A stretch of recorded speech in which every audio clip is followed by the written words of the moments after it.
It's late winter, so it's time for me to prune my raspberries. This makes it so that I get more fruit and everything is just a little bit healthier and easier to work with. My first step is always to use rubbing alcohol and clean off my tools because I don't want to transfer any bacteria that were from one plant to another. So I'll get this cleaned off and then I'll get started. Gloves are also a good idea because even though the thorns on these are small, they're still there. The first step is to be aware of what you're looking at. These are what they call primo canes, which means that they grew last year. And this would be a floricane, which means that it grew the year before that. The floricanes need to come out and I'll cut them right at the base because these won't give me any fruit. These are ever-bearing raspberries, so they'll give me fruit 2 times in a year. I'll get it when they first come up in the springtime. They'll actually give me fruit at the end of summer, beginning of fall.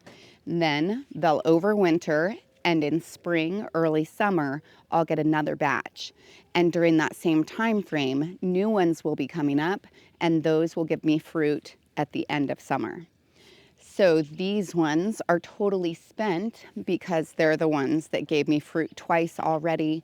And it's pretty clear when you look at their bark, these tend to be a grayish brown, whereas these ones are a nice, healthy looking brown color. So that's my first step, is to go in and cut out all of those floricanes right down to the base. The other thing that I'll do is I'll cut out all of these raspberries that are outside of my row. They have the tendency to try to spread as far as you will let them. I've found that it's easiest to cut the bottom and then pull them down, especially in this kind of a trellis. If you want to learn how to make one of these, I actually have a video for that as well. Winter gardening can be a little bit difficult, so I actually ran out of daylight yesterday, but I was able to clear off the 2 sides and clean any dead or damaged bits from underneath. Now what I need to do is go through and trim these down to 4 feet each, which will be right about my shoulder level. I really like this trellis system because it makes it super easy. I just go at a certain level right above that, and I know I'm good. So now they're ready to go. The only other thing that I would do is that later on, as they're in their big growing season, before they're actually fruiting, sometimes they'll choose to get really long, like, 10, 12 feet long.